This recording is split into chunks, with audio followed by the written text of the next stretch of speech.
Finally, Superion came. He looks so... Wait a second. Something is very wrong.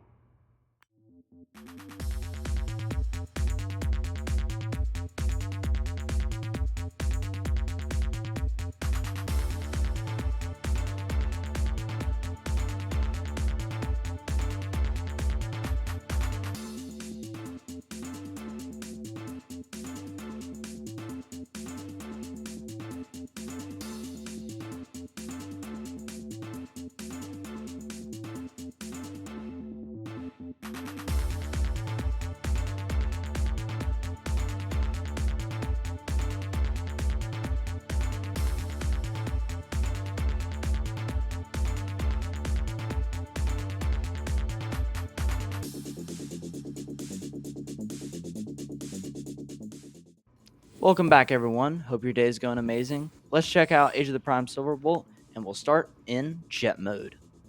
Now, jumping right into it, it looks like Silverbolt was ripped straight from the cartoon. He looks amazing. The level of detail and accuracy to the cartoon is fantastic, even down to the kibble. Nope, that's totally accurate. While the side profile might be a bit shaky, and you can obviously see the Superion head and the wonky landing gear causing him to be off balance, is a thing that you should consider.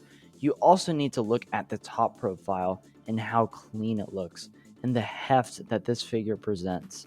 And it's not like other Silverbolts have been much better. Now, yes, this is a commander class, but at the same time, you have to consider what else this figure presents, because this guy looks so good with the rest of the aerial bots, and this just makes me even more excited for the rest of them to come out, because October could not come soon enough. Now, aside from Silverbolt, let's talk about the elephant in the room, the block.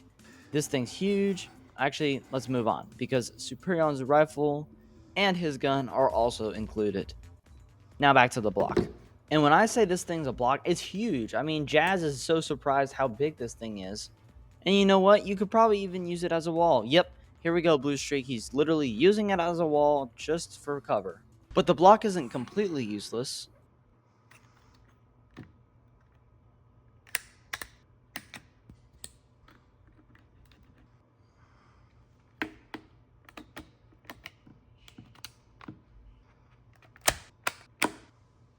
Now, before we check out airpan mode, he does have the thing that the Concorde planes do with the little nose. Yay. With the block, he has now become the airpan. That's what I'm calling it, and that's a patent. Now, just because you don't know what it is doesn't mean it's not cool, because, yeah, this thing kind of gives off helicarrier vibes. Like, I could throw on a few of the aerial bots and have a good time, right? Because he can carry them into battle, he can just be chilling there and they can land on him. That's so cool. Not bad for an afterthought, huh? The transformation is just like the other two aerial bots, where you just want to keep flipping it back and forth. So easy, so simple, so fun. But let's get to the most important mode first.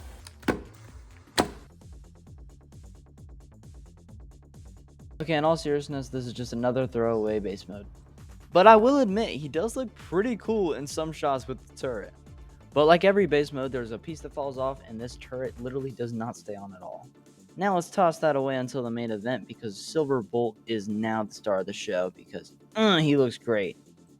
I want to re-emphasize my first impression of how solid this figure felt. No loose joints, super nice plastic, amazing. Now, looking at him with the rest of the team, how could you not take a look at them and say, wow, this is shaping up to be one of the best teams Hasbro's made ever. They're all so accurate, they're all so solid, they're all just so much fun to mess with. I'm really enjoying this set. Unfortunately, the articulation isn't that great.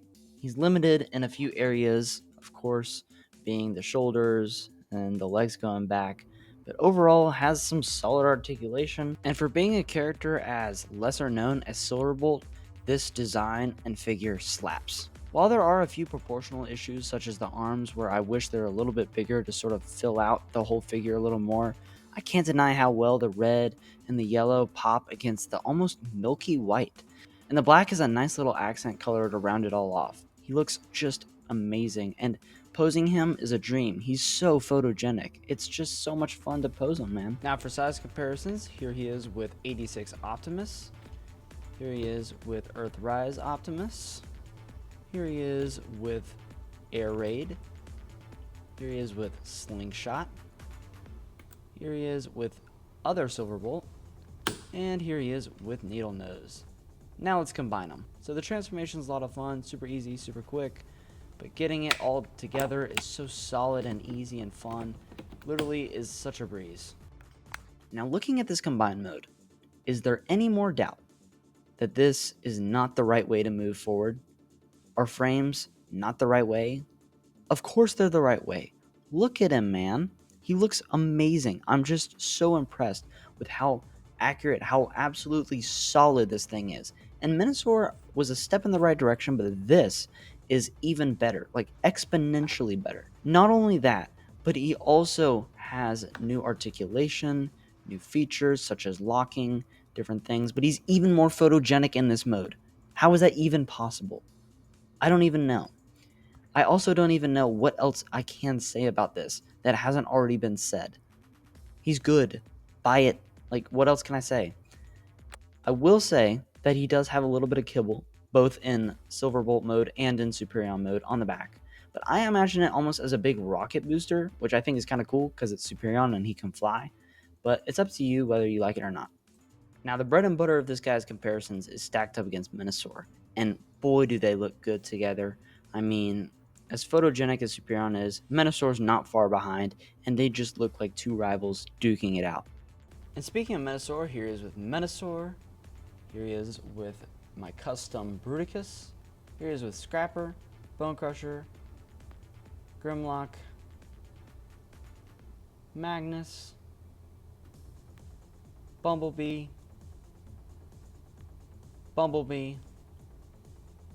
86 Optimus, Earthrise Optimus, and Omega Prime. So when it comes down to Superion, I don't want to talk too much about Superion just because I want to leave that for my final overview of the full combiner when it comes down to it in October. But I will say, wrapping up on my full thoughts on the figure, I am thoroughly impressed with what they were able to do with this one. I didn't have some super high expectations. I didn't have low expectations. I definitely was prepared for an awesome figure, and that's what we got here. I think, again, the frame method is super good. Definitely the way to go. Super excited to see what they do with Onslaught and how they handle that. I think the base mode is definitely going to be a lot better. But sort of diving in between each mode, the jet mode as it was packaged is pretty solid for Silverbolt outside of some kibble here and there. I would have liked them to at least try to do a little bit better, but for what we're getting, it's actually pretty solid. He looks great next to the other jets, but I'm super excited to see him with the rest of the jets. The big frying pan mode, I don't know. It's sort of just a thing. Again, would have liked to have some tabs to super lock those in so it could actually be like a helicarrier. But outside of that, it's okay.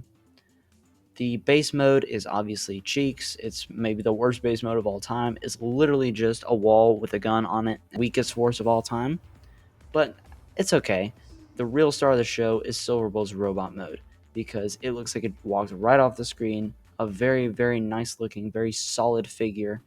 Lots of hefty joints, nothing loose, good plastic, good quality. Everything feels nice to move. And honestly, the plastic, whatever plastic they use, they need to start using that with more of the figures. And the combined mode looks great. Super excited to see what they do with the rest of them. Also, I want to put my 2 cents into this. I don't think the legs on the back is as bad as people thought. Yes, it still protrudes a lot, but it's not that bad. But of course, I'll talk about that more when we get to the overview of Superion. And will he be better than Devastator? I don't know. Find out next week because Long Haul and Hook are coming up. So let me know if you guys like these almost shorter reviews.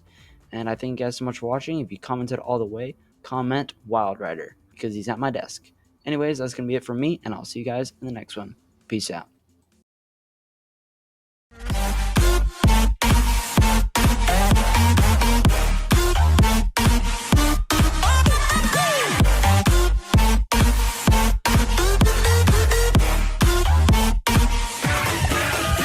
That being said, Stellaris out.